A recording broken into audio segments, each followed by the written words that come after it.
Hello everyone, this is Pramila Yadav. CTET exam की CDP master series में हम टीचिंग एंड लर्निंग डिस्कस कर रहे थे, शिक्षण और अधिगम पढ़ रहे थे। लास्ट क्लास में हमने अप्रोचेज ऑफ टीचिंग लर्निंग देखी थी कि जो टीचिंग और लर्निंग है, शिक्षण और अधिगम है, उसके कौन कौन से उपागम होते हैं, जिसमें हमने 5 मेन उपागम की बात की थी। जो सबसे पहले था वो टीचर सेंटर्ड था, जो शिक्षक केंद्रित उपागम होता है उसकी बात की। फिर हमने लर्नर सेंटर्ड अप्रोच की बात की। फिर हमने कॉम्पिटेंसी बेस्ड अप्रोच की बात की, सब्जेक्ट सेंटर्ड अप्रोच की बात की एंड कंस्ट्रक्टिविस्ट अप्रोच की बात की। हमने ये 5 अप्रोच कल डिटेल में डिस्कस कर ली थी। आज जो हम देखेंगे, जो टीचिंग लर्निंग प्रोसेस है, उसके कुछ फेजेस होते हैं, कुछ चरण होती हैं, कुछ स्टेजेस होती हैं। टीचिंग लर्निंग प्रोसेस है वो एक सिस्टमेटिक प्रोसेस होता है। देखिए, ऐसा कभी भी नहीं होता कि टीचर बिना प्रिपरेशन के क्लासरूम में आ जाए और कुछ भी उठाकर पढ़ाना शुरू कर दे। अगर टीचर ऐसा करता है तो उसकी जो टीचिंग है वो उतनी इफेक्टिव नहीं होती है, उतना प्रभावकारी नहीं होता है, उतना बच्चों के लिए हेल्पफुल नहीं होता है। इसलिए जब भी टीचिंग लर्निंग प्रोसेस होता है तो उससे पहले टीचर को प्रिपरेशन करनी पड़ती है, टीचर को तैयारी करनी पड़ती है। पहले टीचर तैयारी करेगा, फिर उसके बाद टीचर उस क्लास को एग्जीक्यूट करेगा, जो उसने तैयारी की है वो क्लास के सामने प्रस्तुत करेगा। फिर उसके बाद क्लास ने क्या सीखा है, उनके बिहेवियर में क्या मॉडिफिकेशन आया है, उसका इवैल्यूएशन करेगा। ये सब एक टीचिंग लर्निंग प्रोसेस में चलता है। इन्हीं को ही मेन 3 फेजेस में डिवाइड किया गया है। तो सबसे पहले हम देखते हैं कि जो टीचिंग है, टीचिंग क्या होता है। जो टीचिंग का मेन एम है वो क्या होता है, शिक्षण है। शिक्षण का जो मेन एम होता है बच्चों के बिहेवियर में मॉडिफिकेशन करना, बच्चे के व्यवहार में परिवर्तन करना। पहले बच्चे के व्यवहार में परिवर्तन का मतलब क्या है कि बच्चा जब कुछ सीख जाता है, जब पहले बच्चा नहीं जानता है और उसके बाद अगर वो कुछ सीख जाता है तो उसके व्यवहार में परिवर्तन आ जाता है। ये होता है मॉडिफिकेशन इन बिहेवियर। पहले बच्चा किसी भी एक कॉन्सेप्ट के बारे में नहीं जानता था। मान लीजिए बच्चा ये नहीं जानता था कि जो कैट है वो भी एक पशु की कैटेगरी में आती है, वो भी एनिमल है। लेकिन जब आपने बच्चे को सिखाया कि कैट भी एनिमल की कैटेगरी में ही आती है तो बच्चे ने ये सीख लिया। अब बच्चा जब भी कैट को देखेगा तो वो कहेगा कि ये एनिमल है। तो ये क्या हुआ, बच्चे के बिहेवियर में मॉडिफिकेशन हुआ। तो टीचिंग है उसका मेन एम क्या होता है, कोई भी लर्नर है, कोई भी स्टूडेंट है, उसके बिहेवियर में मॉडिफिकेशन करना, उसके व्यवहार में परिवर्तन करना ही शिक्षण का एकमात्र उद्देश्य होता है। टीचिंग में सिर्फ और सिर्फ कॉग्निटिव या संज्ञानात्मक पक्ष की बात नहीं होती है। इसमें इमोशनल भी होगा, सोशल भी होगा, सामाजिक भी होगा, नैतिक भी होगा, भावनात्मक भी होगा। हर तरह की पक्ष की बात होती है, सिर्फ और सिर्फ कॉग्निटिव की बात नहीं होती है। ये आप याद रखिएगा। फिर कई बार पूछा जाता है कि जो टीचिंग है, जो शिक्षण है, वो एक कला है या फिर विज्ञान है। टीचिंग है वो साइंस है या फिर आर्ट है, साइंस है या फिर आर्ट है। देखिए, जो टीचिंग है वो दोनों होती है, साइंस भी होती है, आर्ट भी होती है। साइंस कैसे होती है, जो टीचिंग है वो एक सिस्टमेटिक प्रोसेस होता है, एक के बाद एक फेज़ आते हैं। जैसे हम अभी फेज़ की बात पढ़ेंगे कि सबसे पहले प्री एक्टिव फेज़ आता है, फिर इंटरएक्टिव फेज़ आएगा, फिर पोस्ट एक्टिव फेज़ आएगा। मतलब जो टीचिंग होती है वो एक सिस्टम में होती है। पहले टीचर बच्चों के पूर्व ज्ञान के बारे में जानता है, फिर वो बच्चों का पूर्व ज्ञान जान लेने के बाद बच्चों को नया ज्ञान देता है। नया ज्ञान देने के बाद बच्चों का इवोल्यूशन करता है, बच्चों का मूल्यांकन करता है। ये एक पूरा एक प्रोसेस में होता है, ये सिस्टमेटिक होता है। ऐसा नहीं है कि बच्चे को बिना पढ़ाए ही बच्चे का हम इवोल्यूशन करने लगे, तो ये गलत हो जाएगा। जो टीचिंग है वो एक सिस्टमेटिक प्रोसेस होता है, लॉजिकल होता है, इसलिए वो एक साइंस है, इसलिए वो एक विज्ञान है। क्योंकि विज्ञान में हर एक चीज़ लॉजिक पर चलती है। ऐसे ही कोई भी कहानियों पर भरोसा नहीं किया जाता है। कोई भी मनगढ़ंत कहानी सुनाकर हम साइंस का विश्वास नहीं जीत सकते। साइंस में क्या होता है, साइंस में हमेशा लॉजिक्स की बात होती है। साइंस किसी भी चीज़ का प्रूफ मांगती है। वो एक सिस्टमेटिक होती है, लॉजिकल होती है और एक प्लान्ड एक्टिविटी होती है। पहले से टीचर प्लान करके आता है। मान लीजिए टीचर ने पहले से प्लानिंग नहीं की तो जो टीचिंग है वो उतनी इफेक्टिव नहीं हो पाएगी। पहले टीचर को ये डिसाइड करना होता है, क्लासरूम में जाने से पहले ही टीचर ये डिसाइड करता है कि आज उसने क्लास में क्या पढ़ाना है, कौन सा मेथड उसने यूज करने हैं, कौन से TLM यूज करने हैं, मतलब टीचिंग लर्निंग मटेरियल। TLM की फुल फॉर्म कई बार पूछ ली जाती है। TLM क्या होता है, teaching learning material. Teaching learning material mainly 3 type के होते हैं, जैसे दृश्य सामग्री, श्रव्य सामग्री और दृश्य श्रव्य सामग्री। तो किस तरह की टीचिंग लर्निंग मटेरियल का टीचर आज की क्लास में यूज करेगा, ये भी टीचर पहले से डिसाइड कर लेता है। फिर उसके बाद जो टाइम पीरियड है, कितने टाइम में ये टॉपिक कंप्लीट करवाना है, ये भी टीचर पहले से डिसाइड कर लेता है।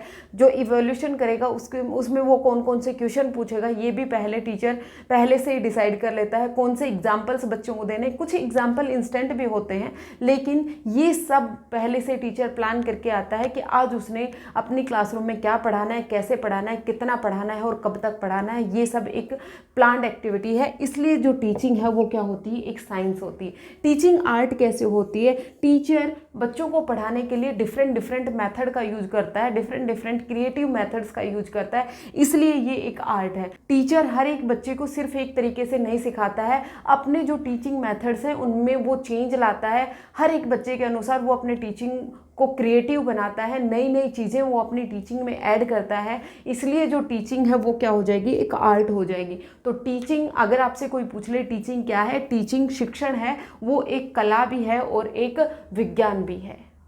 अब हम देखते हैं शिक्षण की जो फेज़ हैं, टीचिंग की जो फेज़ हैं वो कौन कौन से होते हैं। टीचिंग के फेज़ क्या होते हैं, phase of teaching, phase of teaching, शिक्षण के चरण, फेज का मतलब होता है चरण। शिक्षण में कौन कौन से चरण होते हैं, देखिए शिक्षण में जो टीचर है वो बहुत सारे स्टेप्स का यूज करता है, बहुत सारे स्टेप्स, जो स्टेप्स यूज हो रहे हैं टीचिंग में वही क्या होते हैं, फेज होते हैं, वही क्या होते हैं, चरण होते हैं। टीचिंग है वो एक सिस्टमेटिक होती है, ये हम पहले ही डिस्कस कर चुके हैं। टीचिंग एक सिस्टमेटिक होगी तो मतलब उसमें कुछ स्टेप्स होंगे, उसमें कुछ फेज होंगे। हर एक फेज के अपने अपने ऑपरेशंस होते हैं, मतलब कुछ संचालन होते हैं। ऑपरेशंस का मतलब क्या हुआ कि जैसे प्री एक्टिव फेज में टीचर प्लानिंग करता है, इंटरएक्टिव फेज में टीचर उस कंटेंट का एग्जीक्यूशन कर रहा होता है और पोस्ट एक्टिव में टीचर स्टूडेंट्स का इवोल्यूशन कर रहा होता है। तो ये यहाँ पर क्या हुआ, कुछ ऑपरेशंस फिक्स हैं कि इस स्टेप पे टीचर ये करेगा, इस स्टेप पे टीचर ये करेगा। तो मतलब ये सब क्या होते हैं, ये फेजेस होते हैं, ये चरण होते हैं, ये स्टेजेस होते हैं टीचिंग के। जो ये फेजेस ऑफ टीचिंग हैं ये क्या करते हैं, ये अप्रोप्रिएट कंडीशन बनाते हैं टीचिंग लर्निंग प्रोसेस के लिए। ये कुछ कंडीशंस का निर्माण करते हैं जिसमें जो टीचिंग है वो बेहतर तरीके से हो पाए। लर्निंग प्रोसेस है उसको इम्प्रूवमेंट करते हैं, इवोल्यूशन सिस्टम को इम्प्रूवमेंट करते हैं। अब हम इनको डिटेल में देखते हैं वन बाय वन। फेजेस हैं, ये 3 फेजेस हैं। सबसे पहले प्री एक्टिव फेज आएगा, मतलब शिक्षण से पहले का जो फेज है, शिक्षण से पहले का जो चरण है वो प्री एक्टिव फेज में आएगा। फिर इंटरैक्टिव फेज आएगा। इंटरैक्टिव फेज में क्या होता है, जब टीचिंग लर्निंग प्रोसेस एक्चुअल में हो रहा होता है तब इंटरैक्टिव फेज आएगा। और पोस्ट एक्टिव फेज कब आएगा, जब टीचर बच्चों का इवोल्यूशन कर रहा होता है, मूल्यांकन कर रहा होता है, वो क्या होता है, हमारा लास्ट स्टेज होती है जिसे हम बोलते हैं पोस्ट एक्टिव फेज। सबसे पहले हम देखते हैं, सबसे पहले है प्री एक्टिव फेज जिसको हम बोलते हैं शिक्षण पूर्व का चरण, शिक्षण पूर्व चरण, प्री एक्टिव फेज।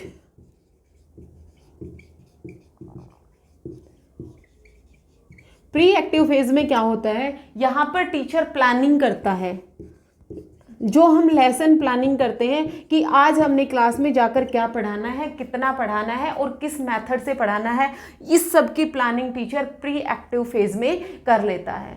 यहाँ पर टीचर ऑब्जेक्टिव्स की फॉर्मुलेशन करता है, ऑब्जेक्टिव्स का निर्माण करता है। यहाँ पर टीचर उद्देश्यों का निर्माण करना है कि आज की क्लास में उसे कौन से उद्देश्य अचीव करने हैं, कौन से ऑब्जेक्टिव्स अचीव करने हैं। मान लीजिए वो क्लास में जाकर बच्चों को फोटोसिंथेसिस पढ़ाना चाहता है, प्रकाश संश्लेषण की प्रक्रिया पढ़ाना चाहता है, तो टीचर ये डिसाइड करेगा कि आज बच्चों को उसने प्रकाश संश्लेषण की प्रक्रिया है उसको सिखाना है। वो क्या है, एक उद्देश्य है, वो क्या है, एक ऑब्जेक्टिव है। प्लानिंग में वो कौन कौन से TLM का यूज करेगा, टीचिंग लर्निंग मटेरियल्स का यूज करेगा, ये डिसाइड करेगा। वो जो टीचिंग कराएगा वो कौन से मेथड से कराएगा, क्या वो लेक्चर मेथड से कराएगा या डेमोन्स्ट्रेशन से कराएगा या फिर वो एक्सपेरिमेंटेशन से कराएगा, कौन से मेथड का वो यूज करेगा, वो भी यही प्लानिंग में ही डिसाइड कर लेता है। कौन सा कंटेंट बच्चों के सामने प्रेजेंट करना है, ये सब वो प्री एक्टिव फेज में ही डिसाइड कर लेता है। शिक्षण का ड्यूरेशन कितना होगा, मतलब टाइम कितना होगा, कौन से टाइम पर होगा, कौन से प्लेस पर होगा, उसका स्थान क्या होगा, ये सब वो टीचिंग के पहले ही डिसाइड कर लेता है। यहाँ पर टीचर बच्चों की असेसमेंट के बारे में भी डिसाइड कर लेता है, बच्चों का आंकलन किस तरीके से करना है, ये भी प्री एक्टिव फेज में ही कर लेता है। क्योंकि जब हम असेसमेंट के बारे में पढ़ रहे थे तब भी हमने देखा था जो असेसमेंट है वो कब से शुरू हो जाता है, जब बच्चे ने पढ़ना शुरू किया है, जब टीचर टीचिंग करना शुरू करता है तभी से ही बच्चों का आंकलन करना शुरू कर देता है। जब तक वो टीचिंग खत्म कर देगा तब तक बच्चों का आंकलन करता रहता है। मतलब जब से टीचिंग शुरू हुई और ख़त्म होने तक असेसमेंट चलता रहता है, आंकलन चलता रहता है। तो किस तरह से बच्चों का आंकलन करना है, क्या बच्चों से क्वेश्चन पूछकर बच्चों का असेसमेंट करना है, या सिर्फ बच्चों को ऑब्जर्व करके बच्चों को असेसमेंट करना है, या फिर रिटन टेस्ट से बच्चों का असेसमेंट करना है, ये सब टीचर कौन से फेज में कर लेता है, प्लानिंग के फेज में कर लेता है, जिसको हम प्री एक्टिव फेज बोलते हैं। शिक्षण से जो पूर्व का जो समय होता है, शिक्षण से पहले जो टीचर प्लानिंग कर रहा होता है, जो योजना बना रहा होता है, वो किस में आती है, प्री एक्टिव फेज में आता है। फिर नेक्स्ट फेज आता है हमारा इंटरैक्टिव फेज, जिसको हम बोलते हैं अंतः क्रिया का फेज। मतलब जो शिक्षण वाला जो फेज होता है, जहाँ पर इंटरेक्शन होती है, जहाँ पर अंतः क्रिया होती है, जहाँ पर इंटरेक्शन होगी, अंतः क्रिया होगी, मतलब टीचर और स्टूडेंट दोनों के बीच में क्या हो रही है, अंतः क्रिया हो रही है, दोनों ही इन्वॉल्व हैं। इंटरैक्टिव, यहाँ पर टीचर और स्टूडेंट दोनों ही एक्टिव होते हैं, दोनों अपनी अपनी बातें रख रहे होते हैं। टीचर पढ़ा रहा होता है, स्टूडेंट है वो सीख रहा होता है, स्टूडेंट भी अपने क्वेश्चन कर रहा होता है, साथ साथ टीचर उसकी जो प्रॉब्लम है उसको सोल्व कर रहा होता है। तो ये क्या हुआ, इंटरैक्टिव फेज हुआ। मतलब यहाँ पर इंटरेक्शन होती है किसमें, स्टूडेंट और टीचर में। जो भी टीचर ने पहली स्टेज में, जो भी टीचर ने प्री एक्टिव फेज में डिसाइड किया है, प्लान किया है, ये जो फेज होता है यहाँ पर टीचर एग्जीक्यूशन कर रहा होता है। जो भी उसने प्री प्लान किया है, जो प्री एक्टिव फेज में जो टीचर ने प्लानिंग की थी, यहाँ पर उसका एग्जीक्यूशन करता है। मतलब जो रियल टीचिंग है वो यहीं पर होती है, रियल टीचिंग। इससे पहले तो टीचर सिर्फ प्लानिंग कर रहा था कि मुझे ऐसे करना है, वैसे करना है, लेकिन जो रियल टीचिंग है वो यहाँ पर हो रही होती है।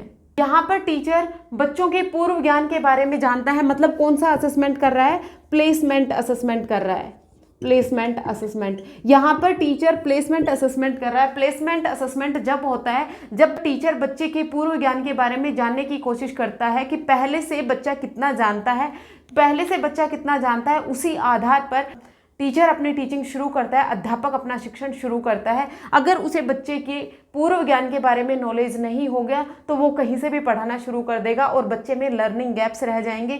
इसलिए प्लेसमेंट असेसमेंट जरूरी है। प्लेसमेंट असेसमेंट अगर कोई आपसे पूछ ले कहाँ होता है तो वो इंटरैक्टिव फेज में होता है। आप ये बिल्कुल भी मत समझिएगा कि असेसमेंट सिर्फ एंड में होता है। इंस्ट्रक्शन के एंड में मूल्यांकन होता है, इवोल्यूशन होता है। असेसमेंट है वो टीचिंग लर्निंग प्रोसेस के दौरान होता है। जब से टीचिंग लर्निंग प्रोसेस शुरू होता है, वहाँ से शुरू होकर जब तक टीचिंग लर्निंग प्रोसेस खत्म हो जाता है, वहाँ तक जो असेसमेंट है वो हमारा चलता रहता है। तो जो प्लेसमेंट असेसमेंट है वो कहाँ होगा, इंटरैक्टिव फेज में होगा। जब टीचिंग लर्निंग प्रोसेस चल रहा होता है वहीं पर टीचर बच्चों के पूर्व ज्ञान के बारे में जानने की कोशिश करता है।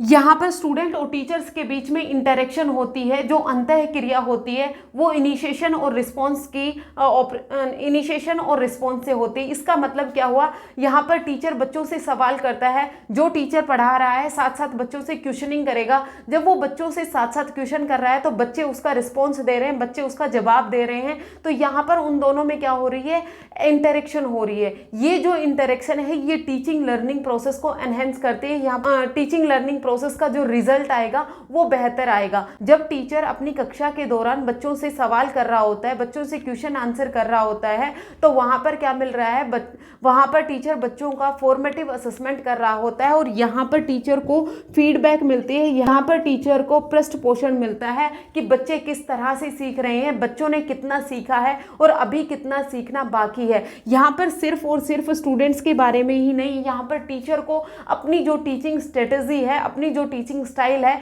उसके बारे में फीडबैक मिलता है कि क्या जो मैं टीचिंग स्टाइल बच्चों के लिए यूज कर रहा हूँ वो बच्चों के लिए हेल्पफुल है भी या नहीं है। अगर वो हेल्पफुल है तो वो आगे बढ़ जाएगा, और अगर लग रहा है कि जो उसकी टीचिंग स्ट्रेटजी है वो बच्चों को फ़ायदा नहीं कर रही है, बच्चों को नहीं समझ में आ रहा है, तो वो अपनी टीचिंग को रीसेप कर सकता है, अपनी स्ट्रेटजी को दोबारा चेंज करेगा और फिर से वो बच्चों को पढ़ाएगा। मतलब जो इंटरेक्टिव प्रोसेस है, यहाँ पर टीचर है वो अपनी टीचिंग का एग्जीक्यूशन भी कर रहा है, बच्चों में इंटरेक्शन कर रहा है, साथ साथ वो असेसमेंट भी कर रहा है। सब कहाँ हो रहा है? इंटरेक्टिव फेज में हो रहा है, जब टीचर रियल टीचिंग कर रहा होता है।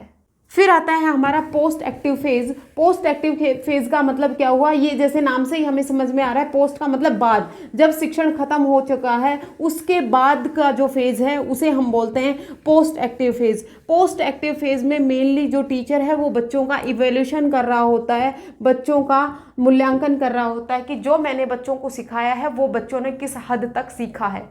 यहाँ पर टीचर कंपेयर करता है कि जो ऑब्जेक्टिव्स टीचर ने प्री एक्टिव फेज में जो डिसाइड किए थे, टीचर ने जब प्लानिंग करते टाइम कुछ ऑब्जेक्टिव्स का निर्माण किया था कि उसने क्लास में ये ऑब्जेक्टिव्स हैं वो अचीव कर लेने हैं। जो ऑब्जेक्टिव्स टीचर ने क्लास के स्टार्टिंग में डिसाइड किए थे, मतलब जो एक्सपेक्टेड ऑब्जेक्टिव थे, जो कौन से थे?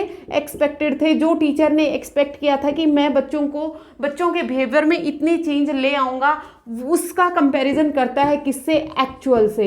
एक्चुअल जो बच्चों ने कितनी परफॉर्मेंस दी है उससे, और जो उसने एक्सपेक्ट किया था उससे, उन दोनों में कंपैरिजन करके टीचर ये पता लगाता है कि क्या उसके ऑब्जेक्टिव्स अचीव हुए।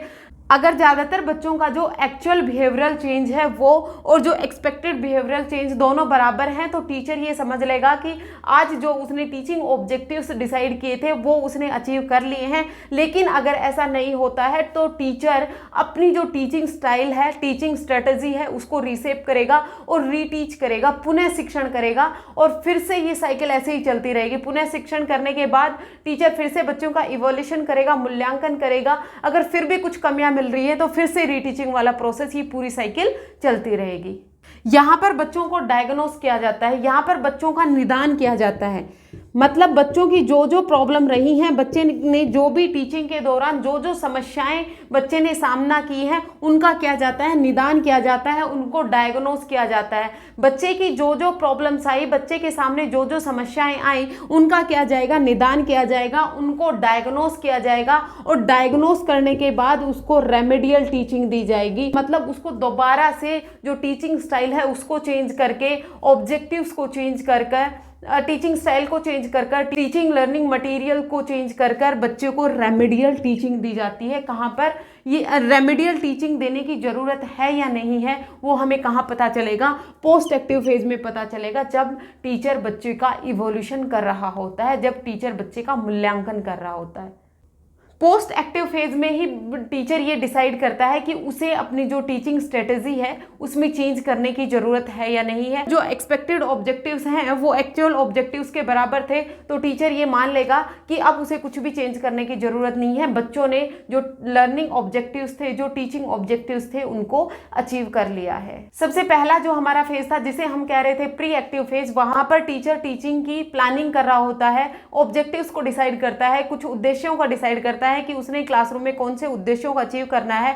वहां पर ये डिसाइड करता है कि उसे कौन सा मेथड यूज करना है, कितने टाइम के लिए करना है, प्लेस कौन सी होगी, ये सब टीचर प्री एक्टिव फेज में डिसाइड कर लेता है। फिर उसके बाद इंटरेक्टिव फेज आता है, वहां पर रियल टीचिंग होती है, वहां पर स्टूडेंट और टीचर के बीच में इंटरेक्शन होता है, साथ साथ बच्चों का फॉर्मेटिव असेसमेंट, प्लेसमेंट असेसमेंट हो रहा होता है। फिर उसके बाद आता है पोस्ट एक्टिव फेज, यहाँ पर बच्चों का मूल्यांकन होता है, बच्चों का इवोल्यूशन होता है, यहाँ पर बच्चों के साथ साथ टीचर का भी इवोल्यूशन होता है। यहाँ पर टीचर ये पता लगाता है कि उसकी जो स्ट्रेटेजी उसने यूज की है वो कितनी हेल्पफुल है, और अगर वो हेल्पफुल नहीं है तो फिर से उसकी स्ट्रेटेजी को चेंज करने की ज़रूरत है और फिर से रीटीच करने की ज़रूरत है। मतलब यहाँ पर टीचर अपने टीचिंग स्टाइल में चेंज करेगा और बच्चों की जो भी प्रॉब्लम्स आई उनका निदान करेगा, डायग्नोस करेगा और फिर उसको रेमेडियल टीचिंग देगा। ये 3 फेजेस होते हैं टीचिंग के। अब हम डिस्कस करते हैं पोल्स ऑफ टीचिंग के बारे में। आपने बहुत बार सुना होगा, कोई कहता है जो टीचिंग है वो एक बाइपोलर प्रोसेस होती है, कोई कहता है ट्राइपोलर प्रोसेस होता है, मतलब त्रिध्रुवीय प्रोसेस होता है, त्रिध्रुवीय प्रक्रिया होती है।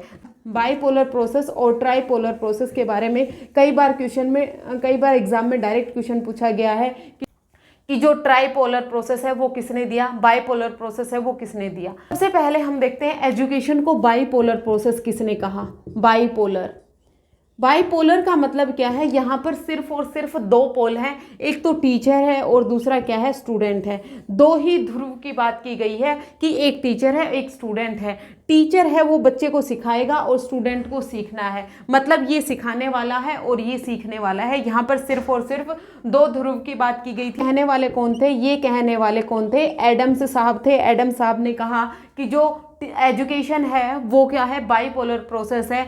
टीचर और स्टूडेंट दो पोल्स होते हैं, टीचर है वो सिखाने वाला होता है, स्टूडेंट है वो सीखने वाला होता है। यहाँ पर टीचर और स्टूडेंट, देखिए टीचर सिखाने वाला है और स्टूडेंट सीखने वाला है, इसका मतलब ये नहीं है कि स्टूडेंट इंपॉर्टेंट नहीं है, दोनों ही इंपॉर्टेंट है। टीचर भी उतना ही इंपॉर्टेंट है, स्टूडेंट भी उतना ही इंपॉर्टेंट है, क्योंकि दोनों के बीच में अंतः क्रिया होती है, दोनों के बीच में इंटरेक्शन होती है। जब दोनों के बीच में इंटरेक्शन होगी तभी तो टीचिंग लर्निंग प्रोसेस ही हो पाएगा ना। अगर टीचर ब्लैक बोर्ड पर खड़ा होकर रोबोट की तरह बोले जा रहा है तो वहां पर टीचिंग लर्निंग प्रोसेस नहीं हो रहा है। वहां पर टीचिंग तो हो रही है, वहां पर शिक्षण तो हो रहा है, लेकिन वहां पर लर्निंग नहीं हो रही है। और जो प्रोग्रेसिव एजुकेशन है वो कहती है कि टीचिंग का होना या ना होना जरूरी नहीं है, टीचिंग नहीं होगी तो भी लर्निंग तो हो ही जाएगी। मतलब लर्निंग को इंपॉर्टेंस दी है कि बच्चा सिर्फ और सिर्फ एक क्लासरूम में ही नहीं सीखता है, वो अपने बाहर भी आसपास की चीज़ों से भी बहुत कुछ सीखता है। मतलब टीचिंग इंपॉर्टेंट नहीं होती, लर्निंग इंपॉर्टेंट होती है। और लर्निंग कहाँ होगी, अंतः क्रिया से होगी, इंटरेक्शन से होगी। तो जॉन एडम ने कहा कि टीचर और स्टूडेंट है वो दोनों इंपॉर्टेंट होते हैं, दोनों ही एक प्रोसेस का इंपॉर्टेंट हिस्सा होते हैं। उन्होंने कहा जो एजुकेशन है वो क्या होते हैं, एजुकेशन है वो एक्सपीरियंस को शेयर करना होता है, एक्सपीरियंस को शेयर करना होता है। इस एक्सपीरियंस को शेयर करना ही एजुकेशन है, शिक्षा है। जो एजुकेशन है वो एक सिस्टमेटिक प्रोसेस होता है, एक सिस्टम में होगा। यहाँ पर जो ट्रांसफर होगा, जो टीचर है वो स्टूडेंट के पास क्या क्या ट्रांसफर करेगा, ज्ञान का ट्रांसफर करेगा, स्किल्स का ट्रांसफर करेगा, मतलब नॉलेज का ट्रांसफर करेगा, स्किल्स का ट्रांसफर करेगा, एटीट्यूड का ट्रांसफर करेगा, सोशल वैल्यूज का ट्रांसफर होगा, मोरल वैल्यूज का ट्रांसफर होगा। मतलब जितने भी एस्पेक्ट की हम बात करें सभी टीचिंग और लर्निंग प्रोसेस में ट्रांसमिट होते हैं।